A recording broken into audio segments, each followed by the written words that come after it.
Hello traders, welcome back to the understand market structure की इस series में।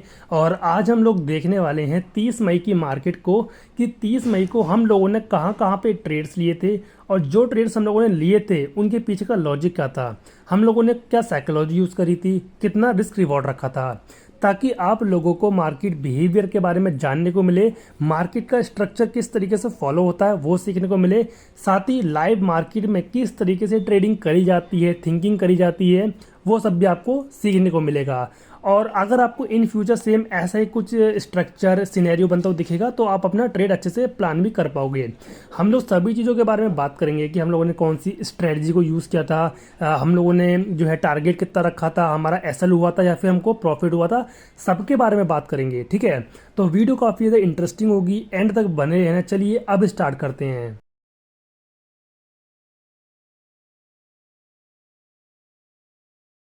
30 मई को हम लोगों ने ट्रेड किया था सेंसेक्स के अंदर, और हम लोगों ने टोटल दो ट्रेड करे थे। पहला वाला ये है और सेकंड वन ये वाला। ठीक है, दोनों में ही हमको छोटे छोटे स्टॉप लॉस हिट हुए थे। अब समझेंगे कि हमारे स्टॉप लॉस क्यों हिट हुए थे, हमारा लॉजिक गलत था या फिर मार्केट साइडवेज हो गया था, क्या रीज़न था, उसके बारे में बात करेंगे। तो सबसे पहले बात कर लेते हैं कि मार्केट ओपन होने से पहले हम लोगों ने क्या किया। तो देखो, मार्केट ओपन होने से पहले हम लोगों ने वही काम किया जो बाकी बड़े ट्रेडर्स करते हैं, प्रोफेशनल ट्रेडर्स करते हैं। मार्केट को एनालाइज करना, मार्केट को देखना, बड़े टाइम फ्रेम पे देखना कि मार्केट का स्ट्रक्चर कैसा बना हुआ है, मार्केट बुलिश है, बियरिश है, या फिर कोई पैटर्न बनना है, हमारे सपोर्ट रेजिस्टेंस लेवल्स को मार्क करना, वो सब काम। ठीक है, तो सबसे पहले मैं आ गया 15 मिनट का टाइम फ्रेम पे। अब 15 मिनट का टाइम फ्रेम ही क्यों? क्योंकि अगर आप लोग स्कैल्पिंग करते हो, लाइक आप लोग 1 मिनट के टाइम फ्रेम पे स्कैल्पिंग करते होगे, तो जो 15 मिनट के टाइम फ्रेम पे हम लेवल्स को ड्रॉ करते हैं वो काफ़ी ज़्यादा एक्यूरेट होते हैं। ठीक है, तो मैं 15 मिनट के टाइम फ्रेम पे आ गया। उसके बाद जो प्रीवियस डे था ये वाला 29 मई, यहाँ पे मेरे सामने 29 मई का हाई लेवल था। अब जो प्रीवियस डे का हाई होता है वो हमारे लिए रेजिस्टेंस की तरह काम करता है अगर मार्केट इस लेवल के नीचे ओपन होती है तो। ठीक है, सेम ऐसे ही प्रीवियस डे का लो ये हमारा काम करता है सपोर्ट की तरह अगर मार्केट इस लेवल के ऊपर ओपन होती है तो। अगर ये कंडीशन बनती है कि मार्केट बहुत बड़ा गैप अप ओपन होगी इस पॉइंट पे, तो ये हमारा काम करेगा सपोर्ट की तरह। फिर सेम ऐसे ही अगर बहुत बड़ा गैप डाउन ओपन होती है मार्केट, लाइक यहाँ पे कहीं, तो अगर मार्केट ऊपर आती है तो ये हमारा सपोर्ट अब काम करेगा रेजिस्टेंस की तरह। ठीक है, अब ये दो लेवल्स हम लोगों ने ड्रॉ कर लिए थे। ड्रॉ करने के बाद में हम लोगों ने और भी थोड़ा वाइडली देखा कि कहाँ कहाँ पे हमारे अच्छे लेवल्स हैं, ट्रेंड लाइन वगैरह है। तो यहाँ पे देखो ऊपर बहुत सारे हॉल्ट थे, लाइक अगर मार्केट बड़ा गैप डाउन ओपन या बड़ा गैप अप ओपन होती है तो ऊपर ये रेजिस्टेंस लेवल है। सेम ऐसे ही यहाँ पे एक रेजिस्टेंस लेवल है इस तरीके से, तो मतलब ऊपर मल्टीपल रेजिस्टेंस लेवल थे। सेम ऐसे ही अगर नीचे ओपन होती है बड़ा गैप डाउन, तो नीचे के लिए भी हमारे पास लेवल्स हैं कुछ, लाइक मान लेते हैं कि एक लेवल ये है हमारे पास, बीच में छोटे छोटे हॉल्ट हैं, लाइक अगर मैं आपको दिखाऊँ तो एक हॉल्ट यहाँ पे है। तो मतलब नीचे भी मल्टीपल लेवल्स हैं, ऊपर भी मल्टीपल लेवल्स हैं। ठीक है, हम अकॉर्डिंग टू मार्केट कंडीशन अपने जो है ट्रेडिंग को प्लान करेंगे, ट्रेड को प्लान्स करेंगे। ठीक है, उसके बाद हम लोग चले गए और भी बड़े टाइम फ्रेम पे, लाइक डेली टाइम फ्रेम पे। हम लोगों ने देखा कि मार्केट में आखिर चल क्या रहा है, बड़े टाइम फ्रेम पे हो क्या रहा है। तो बड़े टाइम फ्रेम पे देखा तो ऊपर एक बड़ा सा रेजिस्टेंस लेवल है, ये वाला काफ़ी बड़ा रेजिस्टेंस लेवल है, मल्टीपल टाइम मार्केट यहाँ से गिरा है, वो भी डेली टाइम फ्रेम पे। ठीक है, तो मार्केट अपने रेजिस्टेंस पे स्ट्रगल कर रहा है। अगर स्ट्रगल कर रहा है, इतनी देर वेट कर रहा है, तो हो सकता है कि यहाँ से ब्रेकआउट आ जाए। बट जब तक ब्रेकआउट नहीं आएगा तब तक हम लोग कुछ भी अपने तरफ से नहीं सोच सकते हैं या फिर ब्रेकआउट रेट नहीं कर सकते हैं।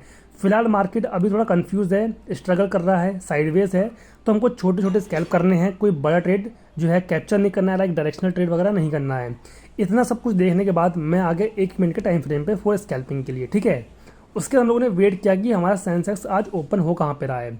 तो देखो, आज हमारा जो सेंसेक्स था वो ओपन हुआ था थोड़ा सा गैप डाउन, यहाँ पे नीचे ओपन हुआ था इस पॉइंट पे। गैप डाउन ओपन होने के बाद में ऊपर टिक लगाया, टिक लगाने के बाद में वापस जो है यहाँ पे नीचे कैंडल आके क्लोज हो गई। उसके बाद हम लोगों ने थोड़ी देर वेट किया। वेट करने के बाद में मार्केट ने दो लेवल्स को क्रिएट कर दिया। कौन कौन से दो लेवल्स? एक हमारा इंट्राडे हाई लेवल ये वाला, सेम ऐसे ही इंट्राडे लो लेवल ये वाला। अब ये दो लेवल्स ही हमको हेल्प करेंगे स्कैल्पिंग करने के लिए। कैसे? जो इंट्राडे हाई होता है ये हमारा रेजिस्टेंस की तरह काम करता है, तो अगर मार्केट यहाँ पे आने के बाद गिरती है अब, तो हम लोग सेल सेट का ट्रेड कर सकते हैं। अगर ब्रेकआउट करती है तो हम किसी पुल बैक पे एंट्री बना सकते हैं। सेम ऐसे ही जो हमारा इंट्राडे लो होता है ये हमारा काम करता है सपोर्ट की तरह, तो यहाँ पे अगर मार्केट आती है, सपोर्ट लेती है, तो हम लोग यहाँ से बाय कर सकते हैं।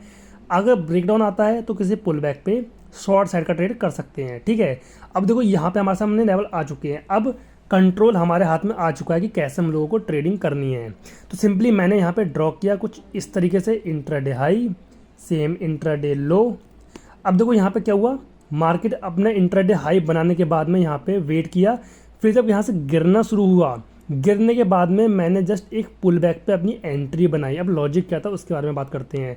मैंने आपको क्या बताया, जो हमारा इंट्राडे हाई होता है ये हमारा रेजिस्टेंस की तरह काम करता है।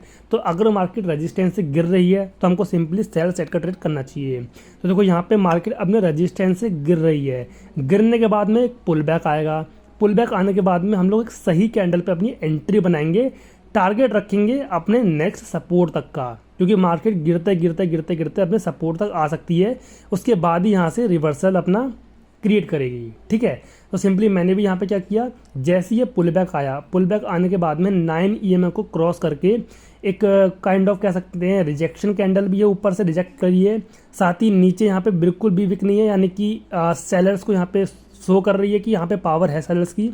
इस कैंडल पे मैंने अपनी एंट्री बनाई, सेम कैंडल हाई का मैंने अपना एसएल रखा था, और मिनिमम 1:3 का मैं टारगेट रखता हूँ, जो कि मैंने यहाँ पे थोड़ा सा नीचे रखा था 1:3। अगर लॉजिकल टारगेट की बात करें तो लॉजिकल टारगेट हमारा यहाँ तक का है। यहाँ तक का क्यों है, क्योंकि यहाँ पे इंट्राडे लो लेवल है, तो हो सकता है कि मार्केट अपने सपोर्ट पे आए इस तरीके से गिरते गिरते गिरते, और सपोर्ट से रिवर्सल होकर के ऊपर चले जाए। तो लॉजिकल टारगेट तो यहाँ तक का है, बट मेरा रिस्क रिवॉर्ड ख़राब ना हो इसीलिए मैं मिनिमम 1:3 रखता हूँ अपना टारगेट। अगर मार्केट यहाँ से रिवर्स होती तो मैं कॉस्ट टू कॉस्ट अपना ट्रेड बाहर कर देता, अदरवाइज 1:3 लेके ही निकलता। ठीक है, बट यहाँ पे मार्केट जो है ऊपर चले गई, रिवर्स हो गई, रिवर्स होने के बाद में मेरा एसएल हिट हो गया, एंड देन मार्केट यहाँ पे गिरना स्टार्ट हो गई। ठीक है, तो पहले ट्रेड का मैंने आपको लॉजिक बता दिया है, बिल्कुल सिंपल लॉजिक था, एकदम सही लॉजिक था, बस मार्केट आज साइडवेज थी, मूव नहीं करी थी, इसीलिए हमारा एसएल हिट हो गया। दूसरा ट्रेड मैंने यहाँ पे लिया था, अब इसके पीछे का लॉजिक क्या है, तो देखो यहाँ पे नीचे इंट्राडे लो का सपोर्ट है। ठीक है, साफ साफ दिखाई दे रहा है कि इंट्राडे लो है, मार्केट ने यहाँ पे इंट्राडे लो ब्रेक किया, ब्रेक करने के बाद हम लोग डायरेक्टली किसी ब्रेकआउट या ब्रेकडाउन पे एंट्री नहीं बनाते हैं, सिंपली एक पुल बैक का वेट करते हैं। तो देखो यहाँ पे ब्रेकडाउन आया, ब्रेकडाउन आने के बाद में मार्केट अगेन ऊपर गया, जितने भी ये फ्रेश सेलर्स एंटर करे थे, रिटेलर्स एंटर करे थे, उनको बाहर किया, बाहर करने के बाद में अगेन अब मार्केट नीचे आना शुरू हो गया। ठीक है, अब देखो मार्केट में लिक्विडिटी ग्रैब हो चुकी है, जो फ्रेश सेलर्स थे वो यहाँ पे लिक्विडेट हो चुके हैं, तो अब मार्केट वापस अगर नीचे आएगा तो नीचे इजीली गिर सकता है। तो देखो जब मार्केट ऊपर गया, ऊपर जाने के बाद में अगेन वापस नीचे आया, एंड देन यहाँ पे एक फुल बॉडी कैंडल बना दी, यहाँ पे इस तरीके से 9 EMA को क्रॉस करके एक फुल बॉडी कैंडल बना दी, तब मैंने इस कैंडल पे अपनी एंट्री बनाई, सेम कैंडल हाई का मैंने अपना स्टॉप लॉस रखा। जो सेफ ट्रेडर्स हैं, जो अपना ऐसे थोड़ा सेफ रखना चाहते हैं, वो अपना यहाँ पे रख सकते थे, क्योंकि अगर मार्केट यहाँ से वापस ऊपर जाता तो यहाँ पे काइंड ऑफ डब्ल्यू बन जाता, इस तरीके से गिरा, ऊपर गया, अगेन नीचे, और अगेन यहाँ से ऊपर आता तो डब्ल्यू पैटर्न का ब्रेकआउट होने पे मार्केट अच्छी तरीके से ऊपर शूट अप कर जाती। ठीक है, तो जिनको भी सेफ अपना स्टॉप लॉस रखना था वो यहाँ पे रख सकते थे, बट मैं छोटे स्टॉप लॉस पे काम करता हूँ, इसीलिए मेरा जो स्टॉप लॉस था वो यहाँ पे था।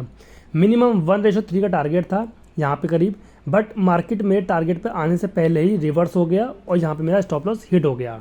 ठीक है, थोड़ा सा ही मेरा टारगेट रह चुका था, अगर थोड़ा सा मार्केट और नीचे गिर जाता तो मेरा यहाँ पे टारगेट अचीव हो जाता, तो इसमें भी मेरा स्टॉप लॉस हिट हो गया। ठीक है, उसके बाद में लोगों ने वेट किया कि कोई ट्रेड बनेगा, अगेन कोई मूव आएगा, तब हम लोग अपना ट्रेड प्लान करेंगे, बट मार्केट साइडवेज हो गया। यहाँ पे देख सकते हो आप लोग कि एक ही रेंज में कंसोलिडेट कर रहा था, इसीलिए हम लोगों ने कोई भी ट्रेड यहाँ पे नहीं करा। हम लोग ऑप्शन बायर्स हैं, हमको मोमेंटम चाहिए होता है, अगर मार्केट साइडवेज हो जाएगी तो हमारा एसएल ईजिली हिट हो जाएगा, इसीलिए हम लोगों ने ये 2 ट्रेड करने के बाद में अपना सिस्टम क्लोज कर दिया, क्योंकि मार्केट आज अच्छे से मूव नहीं कर रही थी। ठीक है, तो ये थे वो आज के 2 ट्रेड जो मुझे आपको बताने थे, इनके पीछे का लॉजिक क्या है वो मैंने आपको समझा दिया है।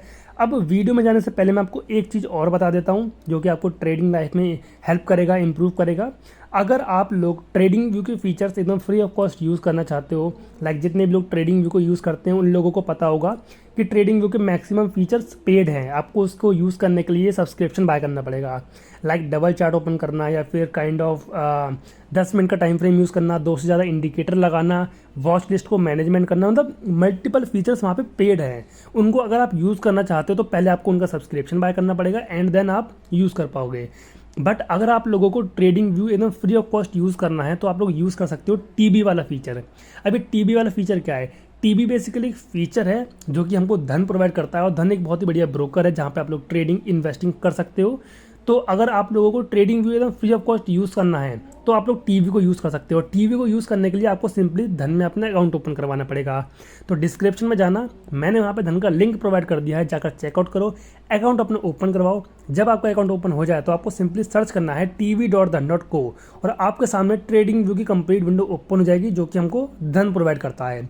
अब यहाँ पे आप चाहो तो डबल चार्ट ओपन कर लो या फिर ट्रिपल चार्ट, कितने भी चार्ट ओपन कर सकते हो, कोई दिक्कत नहीं है। 10 मिनट का टाइम फ्रेम यूज़ कर सकते हो, 2 से ज़्यादा इंडिकेटर लगा सकते हो, यानी कि जितने भी फीचर वहाँ पे पेड थे जहाँ पे आप लोग एकदम फ्री ऑफ कॉस्ट यूज़ कर सकते हो। ठीक है, तो अगर आप लोगों को भी ये यूज़ करना है तो सिंपली डिस्क्रिप्शन में जाकर के अपना अकाउंट ओपन करवा लो और ईजिली इसको यूज़ कर लो। बाकी आज की इस वीडियो में मुझे आपको बताना था कि हम लोगों ने कहाँ कहाँ पे ट्रेड्स लिए थे, कैसे प्लान किया था, कैसे हम लोगों ने थिंक किया था, कितना रिस्क रिवॉर्ड रखा था और लॉजिक सही था गलत था क्या था, मैंने आपको सब कुछ बता दिया है।